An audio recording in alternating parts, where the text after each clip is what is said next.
اللہ اللہ اللہ اللہ۔ تمام تعریفیں، حمد اور ثنا اللہ تبارک و تعالیٰ کے لیے۔ درود و سلام نبی اکرم نور مجسم شفیع معظم احمد مجتبیٰ جناب حضرت محمد مصطفیٰ صلی اللہ تعالیٰ علیہ وسلم کی ذات والا صفات کے لیے حمد و صلات کے بعد مسلمان کا یہ عقیدہ ہے کہ ہمارا خالق اللہ ہے، ہمارا مالک اللہ، ہمارا رازق اللہ۔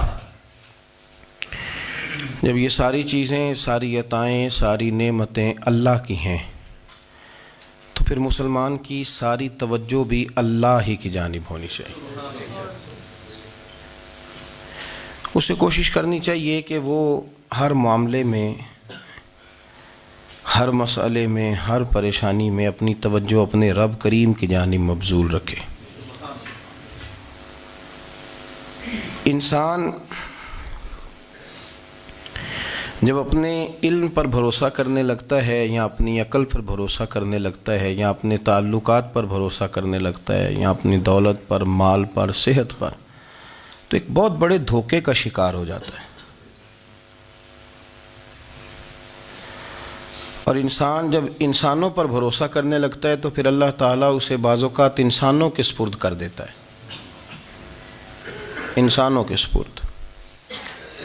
اور بہت سارے ایسے لوگ بھی ہوتے ہیں جو رب کریم کو بھولتے ہیں اور وہ اپنی ساری توجہ انسانوں کی طرف، دنیا کی طرف، دنیا داروں کی طرف کر لیتے ہیں، تو اللہ تعالیٰ فرماتا ہے پھر میں انہیں یہ سزا دیتا ہوں کہ وہ مجھے بھولنے نکلے تھے تو میں نے انہیں ان کا اپنا آپ بھی بھلا دیا، اپنا آپ بھی۔ سورہ حشر کو دیکھیے گا، فرمایا وَلَا تَكُونُوا كَالَّذِينَ نَسُوا اللَّهَ فَأَنسَاهُمْ أَنفُسَهُمْ۔ ان لوگوں کی طرح نہ ہو جانا جنہوں نے اللہ کو بھلا دیا تو اللہ نے پھر انہیں ان کا اپنا آپ بھی بھلا دیا، انہیں اپنی بھی ہوش نہیں رہی۔ وہ ایسے مسائل میں گھر گئے، وہ ایسی آزمائشوں میں الجھ گئے، وہ ایسی دنیا داری کے اندر الجھے کہ انہیں اپنا بھی پتہ نہ چلا۔ اب تو ڈھونڈتا پھرتا ہوں اے اقبال اپنے ہی آپ کو، اب تو ڈھونڈتا پھرتا ہوں اے اقبال اپنے آپ کو، آپ ہی گویا مسافر، آپ ہی منزل ہوں میں۔ جب انسان خدا فراموش ہوتا ہے تو خود فراموش ہو جاتا ہے۔ ہمارا بڑے زمانے سے تکیہ ہے، کبھی امریکہ پر، کبھی یورپ پر، کبھی برطانیہ پر، کبھی مالداروں پر، کبھی اسلحے والوں پر۔ اس کا نقصان یہ ہوا کہ اپنا کوئی وجود نہیں رہا، اپنا کوئی نظریہ نہیں رہا، اپنی کوئی سوچ نہیں رہی۔ ایسے محسوس ہوتا ہے کہ کوئی منشور نہیں، کوئی دستور نہیں، لگام منہ میں ہے اور اس کا سرا کسی کے ہاتھ میں ہے، وہ جدھر چاہتا ہے ہمیں گھما لیتا ہے۔ اللہ فرماتے ہیں یوں نہ ہو جانا کہ تم رب کو بھلا دو اور پھر تمہیں اپنا آپ بھی بھول جائے۔ اولئک ھم الفاسقون، فرمایا یہ وہ لوگ ہیں جو نافرمان ہیں اللہ کے، یہ نافرمان ہے۔ جب یہ نظریہ بن گیا، جب یہ ذہن بن گیا کہ پیدا اللہ نے کیا ہے، دینا اللہ نے ہے، عطا کرنے والا اللہ ہے، نوازنے والا اللہ ہے، تو پھر ساری توجہ دنیا داروں کی طرف رکھنا، میں اللہ والوں کی طرف توجہ رکھنے کا قائل ہوں، میں وہ سمجھتا ہوں، ہم اس چیز کے قائل ہیں، لیکن وہ بھی کوئی آستانہ ہے کہ جہاں حق مرشد کا نعرہ تو بڑا لگے پر رب کا نام ہی نہ سننے کو ملے۔ یہ بھی کوئی بات ہوئی کہ جہاں یہ تو نعرہ زور سے لگے کہ جیوے جیوے مرشد جیوے، لیکن استغفار کا درس ہی نہ ملے۔ جہاں ہر وقت یہ بتایا جائے کہ یہاں آ گئے تو بچ گئے، کیسے بچیں گے؟ میرے رسول پاک علیہ السلام کا دروازہ سب سے بڑا دروازہ ہے، حضور کا دروازہ سب سے بڑا دروازہ ہے، لیکن میرے دوستو یاد رکھنا، نبی پاک علیہ السلام نے بھی لوگوں کو جب رستہ دکھایا ہے تو رب کریم کا رستہ دکھایا ہے، اللہ کا رستہ دکھایا، اللہ کریم کا رستہ دکھایا، لوگوں کو رب کی طرف توجہ کرائی۔ میرے رسول کریم سید عالم صلی اللہ تعالیٰ علیہ وسلم نے لوگوں کی اللہ کی جانب توجہ کرائی اور لوگوں سے یہ کہا کہ وہ اپنے رب کریم کی جانب اپنا ذہن رکھیں، اپنی توجہ اپنے اللہ کی جانب مبذول کریں۔ میری بات کو اچھے طریقے سے سمجھیے گا، علم اللہ تبارک و تعالیٰ عطا کرتا ہے، تو اسے اللہ کی عطا ہی سمجھنا چاہیے۔ کچھ لوگوں کے پاس علم ہوتا ہے پر علم نافع نہیں ہوتا، وہ ٹامک ٹونجا مارتے رہتے ہیں ساری زندگی۔ علم کو اللہ کی عطا سمجھیں، اپنی عقل پر اپنے شعور پر زیادہ بھروسہ نہ سمجھیں، نظر اللہ پہ رکھیں۔ حضرت مولا علی شیر خدا کرم اللہ تعالی وجہہ الکریم سے کسی نے پوچھا تھا بڑا عالم کون ہوتا ہے؟ ہمارے ہاں تو اب وہ والے عالم پائے جاتے ہیں نا، اللہ ماشاءاللہ، جو ممبر پہ بیٹھتے ہیں تو دعوے ہی دعوے، ممبر پہ بیٹھتے ہیں تو دعوے ہی دعوے، اس طرح کے عالم ہمارے ہاں پائے جاتے ہیں۔ وہ ہر بات میں دعویٰ کرتے ہیں، میں یہ کر دوں گا، میں وہ کر دوں گا۔ یہ مزاج علماء کا نہیں۔ حضرت علی المرتضیٰ سے کسی نے پوچھا بڑا عالم کون ہوتا ہے؟ فرمایا بڑا عالم وہ ہوتا ہے کہ جسے مسئلے کا پتہ نہ ہو تو وہ کہہ دے مجھے نہیں پتہ، میں پتہ کر کے بتاؤں گا، غلط بات بیان نہ کرے۔ امام مالک سے کسی نے کوئی مسئلہ پوچھا تو آپ فرمانے لگے مجھے اس سوال کا جواب نہیں آتا، ہمارے بزرگ سمجھاتے کیا ہیں؟ وہ کہنے لگا آپ اتنے بڑے امام ہیں تو اس سوال کا جواب نہیں آتا۔ آپ فرمانے لگے اگر مجھے ہر سوال کا جواب آتا پھر تو میں خدا ہوتا، مجھے ہر سوال کا جواب نہیں آتا، مجھے تو اتنا آتا ہے جتنا میرے رب نے مجھے عطا کر دیا ہے۔ اپنی نظر اللہ پہ رکھیں، نکل آئیں اس معمے سے باہر کہ میں کوئی بلا ہوں، مجھے بڑا پتہ ہے، میرے پاس 6 ڈگریاں ہیں، مجھے 10 جگہ پہ تدریس کا شغف حاصل ہے، اس سے نکلیں باہر۔ قرآن مجید دیکھیے گا، اللہ تعالیٰ نے ارادہ قدرت فرمایا کہ میں حضرت آدم کو بناؤں گا، پھر بنانے کے بعد فرمایا فرشتوں سجدہ کرو آدم کو، سب نے سجدہ کیا الا ابلیس ابا واستکبر وکان من الکافرین، سب نے سجدہ کیا سوائے ابلیس کے، اس نے انکار بھی کیا، تکبر بھی کیا اور کافروں میں سے ہو گیا۔ تو یہ جب اللہ تعالیٰ نے سجدہ کرایا تو کیسے کرایا؟ اللہ تبارک و تعالیٰ نے نا حضرت آدم کو علم سکھایا خود، وعلم آدم الاسماء کلہا، خود اللہ فرماتے ہیں کہ میں نے جناب آدم علیہ السلام کو تمام اشیاء کے نام سکھائے، سب اشیاء کے نام سکھائے۔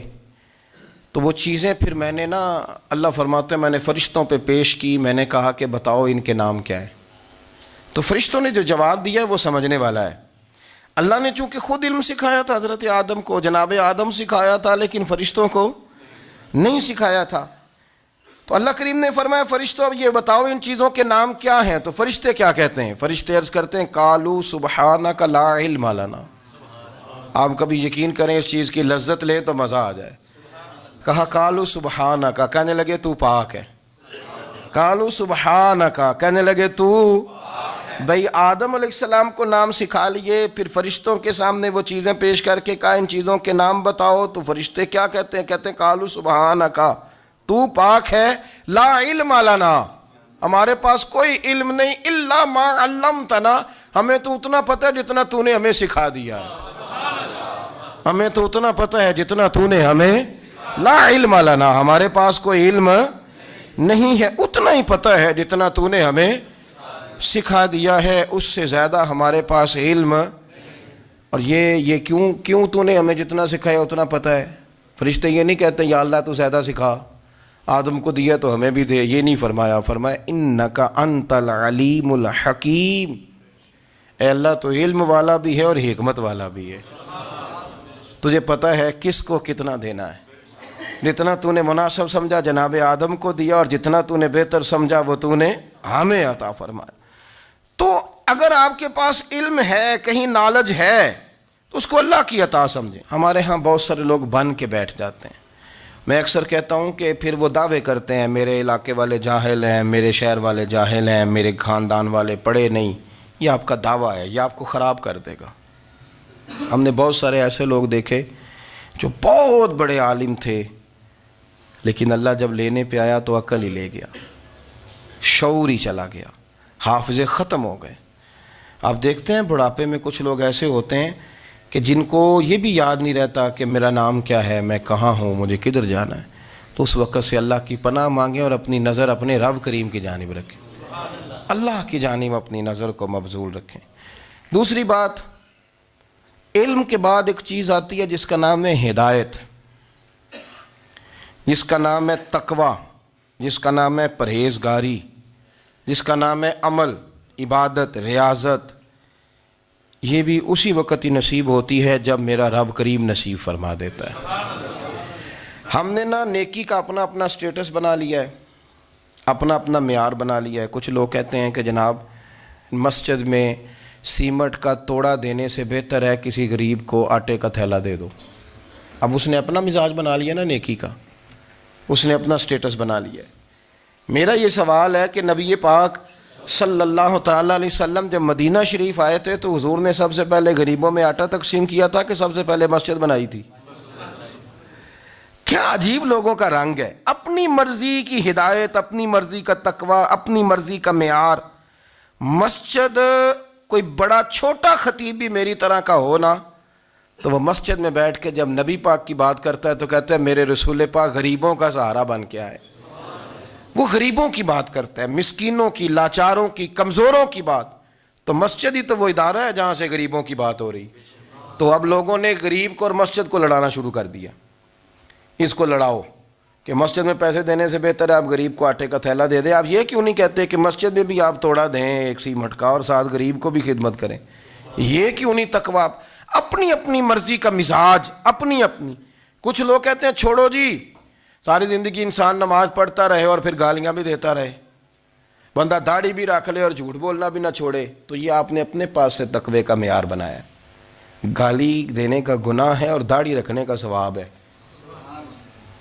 تو اگر آپ داڑھی رکھے ہوئے ہیں اور آپ کوئی غلطی کر رہے ہیں تو اس سے آپ کی داڑھی کا ثواب ختم، اللہ کرے آپ کو سمجھ آئے میری بات کی۔ آپ کوئی غلطی کر رہے ہیں، داڑھی کا ثواب اس سے ختم، وہ اپنی جگہ پہ قائم ہے چیز۔ اپنی مرضی کا کیوں تقوی کا معیار بناتے ہیں؟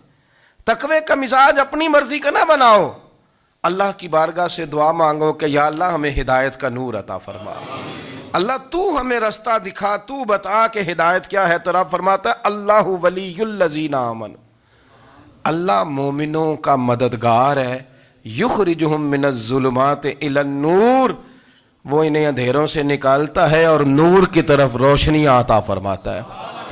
اندھیروں سے نور کی طرف اللہ لاتا ہے۔ اللہ ولی، اللہ مومنوں کا ولی ہے، وہ انہیں اندھیروں سے نور کی طرف نکالتا ہے۔ ہدایت ہمیشہ اللہ کی طرف سے سمجھے۔ جب وہ نماز کی توفیق دیتا ہے تو اپنے فضل سے دیتا ہے، جب وہ ذکر کی توفیق دیتا ہے تو اپنے فضل سے۔ ہم سمجھتے ہو جی فلانا نہیں پڑھ رہا بڑا بیوقوف ہے، فلانا نہیں پڑھ رہا، تو تم کیا اپنی عقل کے زور پہ پڑھ رہا ہے؟ میں جی اللہ کے فضل سے 2 سپارے پڑھتا ہوں، تو کس پہ احسان کرتے تو 2 سپارے پڑھ کے رویا کر۔ کہا اگر مالک تو بڑا قریب نہیں، بڑے لوگ ہیں جن کو پورا قرآن حفظ ہے پر انہیں پڑھنے کی توفیق نہیں، تو انہیں فضل کیا اور مجھے توفیق دے دی ہے پڑھنے کی۔ رویا کر، پڑھ کے رویا کر، راتی ساری کر کر زاری، او نیند اکھاں تھی توندے تے فجرے اوہی گناہگار کہاون سب تو نیوے ہوندے۔ مہربانی کریں، ڈریں، نیکی کریں تو پھر ڈریں، پھر احساس پیدا کریں، پھر اپنے اندر وہ کمزوری لائیں کہ توبہ توبہ مجھے تو پتہ ہی نہیں، تو جانتا ہی نہیں۔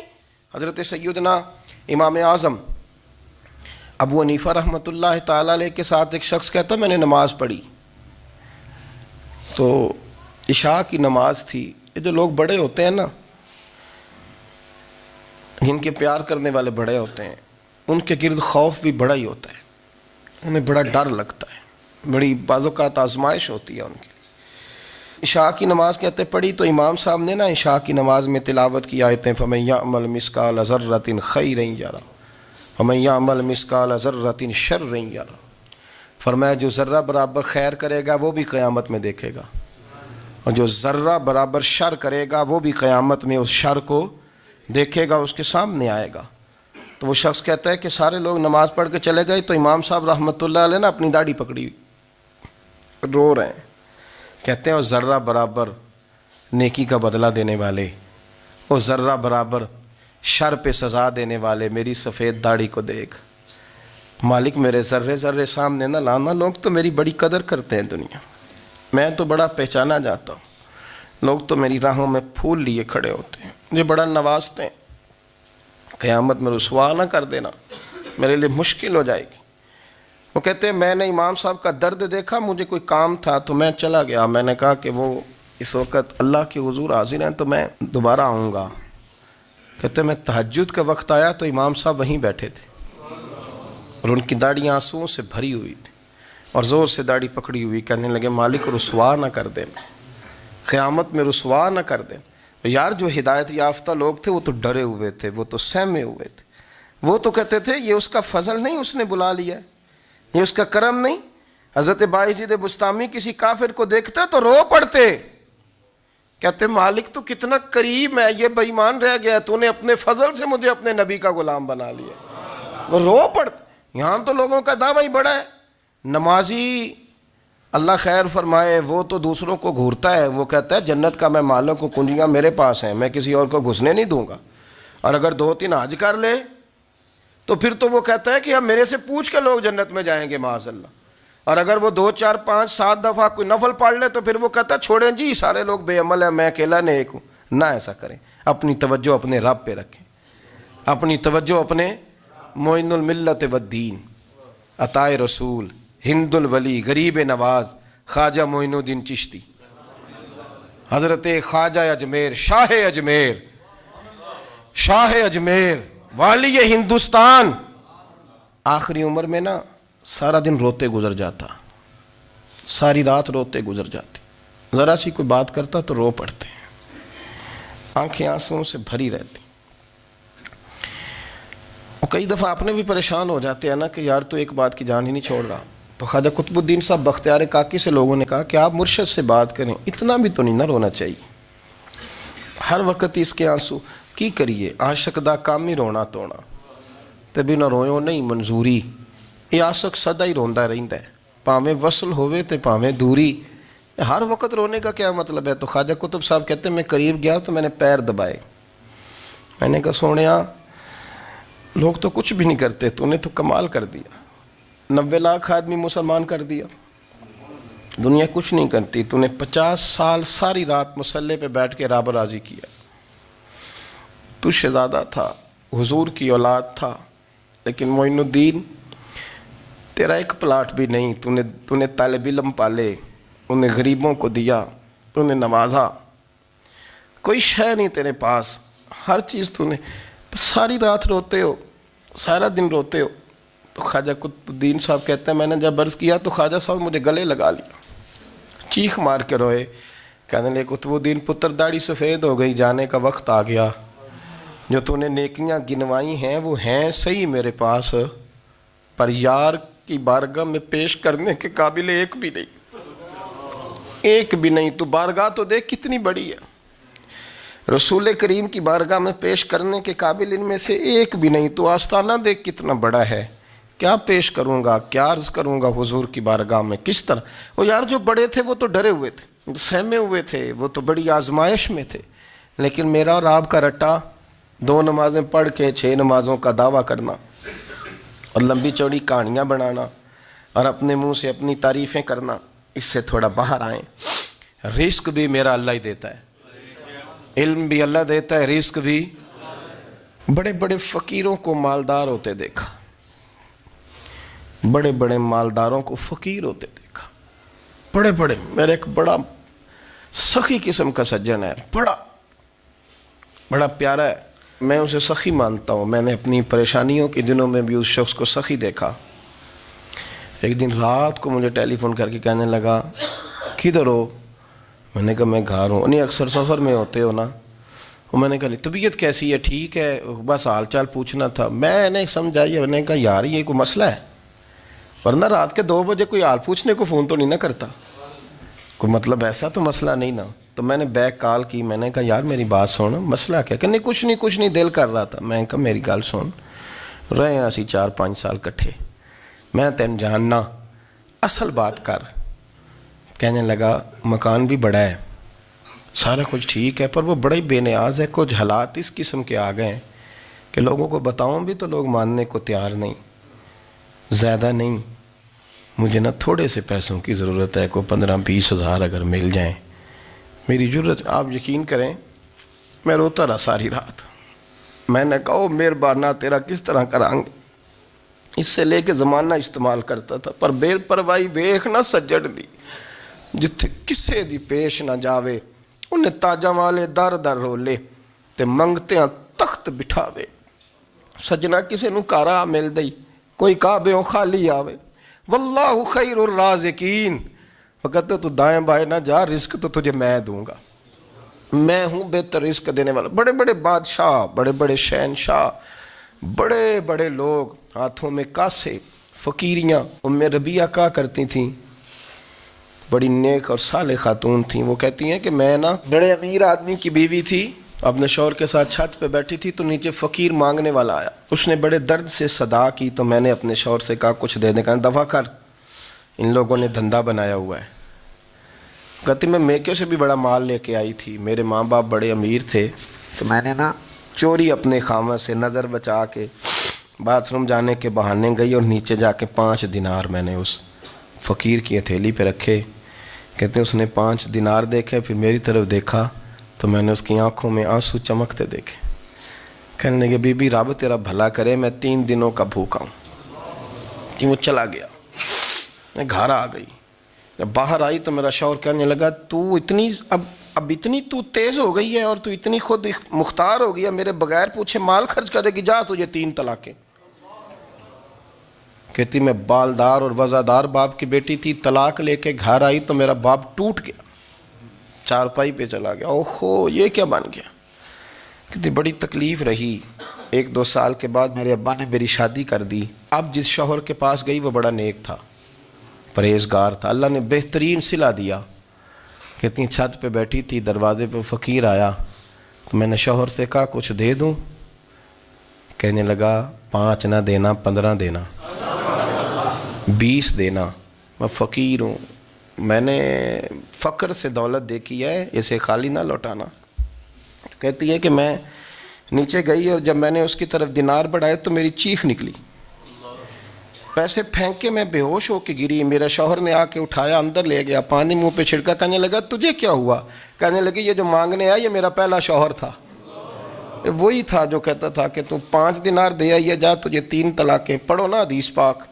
میرے نبی پاک علیہ السلام نے فرمایا ایک بندہ گنجا تھا. گنجا کوئی ترتیب آگے پیچھے ہو جائے تو مفہوم کے لحاظ سے، لیکن میں مفہوم اس کا واضح کرتا ہوں. ایک گنجا تھا، کوئی شے نہیں تھی، سر پہ بال بھی نہیں تھے، رویا کرتا تھا. اللہ تعالیٰ نے فرشتے کو بھیجا، تجھے کیا چاہیے؟ تو کہنے لگا بال آ جائیں اور تھوڑا مال آ جائے. فرشتے نے ہاتھ پھیرا تو بال بھی آ گئے تو بکریاں بھی آ گئیں، لائنیں لگ گئیں، مال ہی مال ہو گئے. دوسرے کے پاس گیا، وہ کوڑا تھا. اس کو جا کے کہا کیا چاہیے؟ کہنے لگا شفا ہو جائے اور کچھ اللہ تعالیٰ آسانی کر دے. شفا بھی ہو گئی، گائیں بھی دے دی، بھینسیں بھی دے دی، مال ہی مال ہو گئے. پھر ایک کے پاس گیا، وہ اندھا تھا، تجھے کیا چاہیے؟ اس نے کہا آنکھیں مل جائیں اور کچھ ساتھ اللہ مال دے دے. اونٹ ہی اونٹ ہو گئے. جب بڑا نواز دیا تو پھر مالک نے امتحان لینے کا ارادہ کیا. یاری تیری سونا ہے پر آزمائشاں بھی تیریاں اگ. آزمائشاں تیریاں، صحیح کہہ رہا ہوں، آزمائشاں تیریاں، یاری تیری سونا ہے پر آزمائشاں تیریاں. یہ سونا پرکھیا جامدائی پہلو نال لگاں دے لگ. اللہ نے فرمایا آزمائش کرو. سب سے پہلے گنجے کے پاس آئے، اسے کہا اللہ کے رستے میں کچھ دیکھنے لگا، میرے خرچے ہی بڑے. دیکھو تو صحیح کتنی مشکل میں وقت گزارتا ہوں، حال ہی کوئی نہیں. تو اس نے کہا میں نے تو سنا ہے تو گنجا اور بھوکا ننگا تھا. کہنے لگا میں تو جدی پشتی رئیس اعظم ہوں، تو یہ کس پاگل نے کہا ہے بھاگ جا؟ اس نے کہا اچھا جیسے تو تھا ویسے ہی ہو جائے. کھیت کھلیان اجڑ گئے، پھر سے گنجا ہو گیا. حضور علیہ السلام فرمانے لگے. پھر وہ اس کے پاس گیا جو کوڑا تھا، اسے کہا کچھ دے. کہنے لگا خرچے ہی بڑے. اب پوچھ لیں کسی امیر آدمی سے، کہے گا چکی کے نیچے ہاتھ ہے میرا، میرے سے زیادہ تو اب پریشان بندہ ہی کوئی نہیں. کیا بتاؤں آپ کو، اتنا ٹیکس ہے، اتنا جرمانہ ہے، فلانی شے، بڑا کچھ گنواتے ہیں لوگ. اس نے کہا میں نے تو سنا تو پہلے کوڑا تھا. اس نے کہا جا دوڑ جا، میں تو رئیس اعظم ہوں، دادا بھی پردادا بھی اور ساری نسل ہی. اس نے کہا اچھا جیسے تو تھا ویسے ہی ہو جائے. پھر وہ گیا اندھے کے پاس اور جا کے کہا اللہ کے نام پہ کچھ دے. تو کہنے لگا رب کے نام پہ؟ یہ کھڑے ہیں اونٹ، جتنے تیرے دل کرے لے جا. اس نے کہا کیا معنی اس بات کا؟ کہنے لگا یار تجھے کیا بتاؤں، میں تو اندھا تھا، میں نے تو کبھی دنیا دیکھی نہیں تھی. پھر اس کریم نے فضل کیا تو مجھے بڑا کچھ دکھایا. میں کیا بتاؤں, میرا دل کر رہا ہے کہہ دوں کہ پھر اس نے کعبہ دکھایا, پھر اس نے روضہ رسول دکھایا, پھر اس نے ریاض الجنہ کے سجدے دکھائے, پھر اس نے اپنے محبوب کے دروازے کی رونقیں دکھائیں. اس نے بڑا کچھ دیا, اس نے بڑا نوازا. میرے پاس تو شاید میں بدکار پرانا خادم, کسے در ملی نہ ٹوئی, اے واصف یار نے نظر جو کی تھی پھر واصف ہی ہوئی. یہ تو اس کا کرم ہوا. تو یہ وہ کہنے لگا تو اللہ کے نام پہ جان مانگ, میں وہ بھی دینے کو تیار. میرے پاس تو شے کوئی نہیں تھی, مجھے تو اپنا پتہ ہے, میں تو کوئی شے نہیں تھا, کچھ نہیں تھا میرے پاس. یہ تو ان کا کرم ہے کہ رخ ان کا ادھر ہے, اور مختصر سی میری کہانی ہے, یہ جو بھی ہے ان کی مہربانی ہے. تو وہ کہنے لگا میں بھی کچھ لینے نہیں آیا تھا, تیری آزمائش ہی کرنے آیا تھا. تیری عزتیں بھی سلامت رہیں گی, تیرا مال بھی سلامت رہے گا, تیری شفا بھی. اپنی زندگی میں کبھی بھی اللہ کی بارگاہ سے توجہ ادھر ادھر نہ کریں. چھوڑیں لوگ کیا کر رہے ہیں, دنیا کیا کہہ رہی, کبھی بھی اپنی توجہ دائیں. ہمارا یہ مسئلہ بن گیا کہ ہماری سیاست ہے, ہماری دنیا داری ہے, ہم بندوں کو راضی کرنا چاہتے ہیں. ہم دیکھتے ہیں کون کس طرح, اور آپ یقین کریں آپ تھک جائیں گے, بندے راضی نہیں ہوں گے, وہ نہیں راضی ہوتے. آپ ان کو منا کے لائیں گے تو ادھر والے نکل جائیں گے, ادھر کو منائیں گے تو ادھر والے نکل جائیں گے. اس چکر سے باہر آئیں, اس رب کو راضی کریں جو فرماتا ہے ان الذین آمنوا وعملوا الصالحات سیجعل لهم الرحمن ودا. فرمایا تو ایمان لانے کے بعد نیک عمل کر, میں لوگوں کے دلوں میں تیری محبت پیدا کر دوں. رحمان لوگوں کے دلوں میں محبت ڈال دے گا, اللہ لوگوں کے دلوں میں. اپنی نظر ہمیشہ اپنے رب پہ رکھیں. اتنی لمبی چوڑی دنیا داروں سے امیدیں نہ وابستہ کریں. میں نے دیکھا ہے لوگ کا سالیسی کرتے ہیں, کبھی اس کے دروازے پہ کبھی اس کے دروازے پہ. ان چکروں سے باہر آئیں اور اپنے رب کی بارگاہ کی طرف توجہ کریں. استغفار شوق سے پڑھا کریں, اور اکیلے میں نا, اکیلے میں. حضرت رئیس المتکلمین مولانا نقی علی خان صاحب رحمۃ اللہ نے لکھا ہے کہ فرعون 500 سال حکومت کر گیا. یہاں تو 5 سال کی حکومت کی پیر لڑکھڑاتے ہیں, 500 سال. فرماتے اصل وجہ یہ تھی کہ دنیا جب سو جاتی تھی نا تو اوپر چادر لے کے تو مصلے پہ بیٹھ جاتا تھا, اور ہاتھ باندھ کے کہتا تھا رب تو ہی ہے, میرا پردہ نہ کھولنا, مالک تو ہی ہے, کرم نوازی کرنا, میری پکڑ نہ کرنا. وہ بے ایمان ہو کے اگر 500 سال ہاتھ باندھے تو گزارا کر لیتا ہے, تو ایماندار ہے. پر مسئلہ یہ ہے کہ تو رات کو بکل مار کے ہاتھ نہیں نہ باندھتا, تو منت نہیں کرتا, تو استغفار نہیں کرتا. توبہ کریں تو بچے رہیں. وہ اتنی لمبی حکومت کر گیا چونکہ رات کو کہتا تھا مالک رب تو ہی ہے, لیکن مہربانی فرما, میری پکڑ نہ فرما, تو اللہ نے تو اس کو مہلت دے دی.